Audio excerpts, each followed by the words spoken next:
You've probably seen this scene in a movie. A guy in sunglasses hands over a briefcase of cash under a bridge, looks over his shoulder, and disappears into the night. That's what most people think dirty money looks like. But the real answer is far stranger. Real dirty money doesn't hide in dark alleys. It hides in bright office buildings with lawyers in expensive suits, stacks of paperwork, and paintings hanging on museum walls. No guns, no suitcases, just patience and paper. Here's the simple version, the one you could explain to a 10-year-old. Imagine a glass of muddy water. You can't drink it like that. So you pour it through filter after filter, again and again, until what comes out the other end looks completely clean. Nobody can tell it was ever muddy at all. That's what money laundering really is. Dirty money going in, clean money coming out. The mud disappears somewhere along the way. Financial investigators actually break this into 3 steps, and once you know them, you start noticing them everywhere. Step 1 is called placement. This is the messy money entering the system for the first time. Maybe it's cash from something illegal. It gets deposited into a business, a casino, or a small company that mostly deals in cash, like a car wash or a restaurant. Now it's mixed in with real, legal money. It's already harder to tell apart. Step 2 is called layering. This is the filter step. The money moves, and moves, and moves again. Through one company, then another company, then a trust registered on a tiny island somewhere, then a loan back to yet another company. Each move adds a new layer, like wrapping a gift in 10 boxes before anyone opens it. By the time someone tries to trace it, they're lost in a maze that was built on purpose. Step 3 is called integration. This is the final pour. The money comes back out looking completely legitimate. It buys a building. It funds a movie. It becomes a salary, a dividend, an inheritance. Nobody asks where it came from, because on paper, it looks like it came from nowhere illegal at all. Now here's where it gets stranger, because billionaires don't need briefcases of cash to play a version of this same game. They use the exact same 3 steps, just with better lawyers and shinier tools. One favorite tool is the shell company. Picture a set of Russian nesting dolls.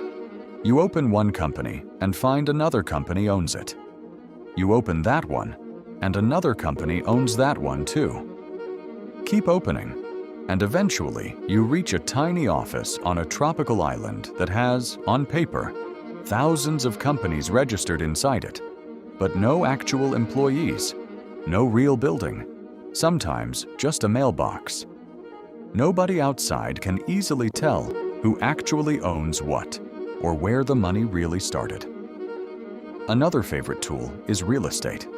Buying a building is a perfect filter. Money goes in as a purchase. Time passes. The building is sold. Money comes out looking like profit from an investment, clean and boring, and totally normal. Art is another one, and this one surprises people the most. A painting can be bought for one price in private, then sold later for a very different price, and almost nobody checks. There's no fixed value for a painting the way there is for a can of soup. That mystery is exactly what makes it useful.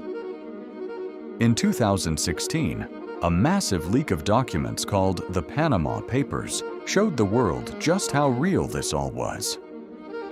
Journalists working with the International Consortium of Investigative Journalists, led by reporters like Bastian Obermeyer, uncovered millions of secret files from one law firm that had helped set up shell companies for wealthy clients, politicians, and yes, some criminals, all around the world. It wasn't a rumor anymore. It was paperwork, sitting right there in plain sight. An economist named Raymond Baker spent decades studying this exact system. He wrote a book called Capitalism's Achilles Heel, and his research estimated that trillions of dollars move through these hidden channels every single year. Not stolen once and forgotten. Moved constantly, quietly, as a normal part of how global money works. Even the organization built specifically to fight this, the Financial Action Task Force, admits the same 3 steps show up again and again across almost every country they study.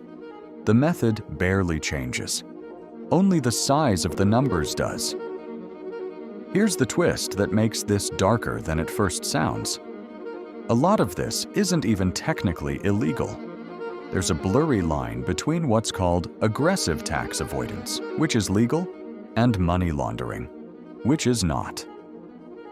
Billionaires can use the same shell companies, the same offshore accounts, the same layering tricks, and stay just on the legal side of that line. The tools don't ask where the money came from. They just ask if you know how to use them. So why does this actually matter to you, sitting there, watching a video on your phone? Because you already understand layering better than you think. You do it every day, just with something else. You post the good photo, not the messy one. You mention the promotion, not the argument you had that morning. You show the clean version, and quietly, somewhere behind the scenes, the layers stay hidden. Billionaires just learned to do that with money instead of moments. Same instinct, same filtering. Just a much, much bigger glass of water. You've probably seen this scene in a movie: the suitcase, the nervous glance, the getaway car. But now you know the real one doesn't need a getaway car at all. It just needs a mailbox on an island and a little bit of time.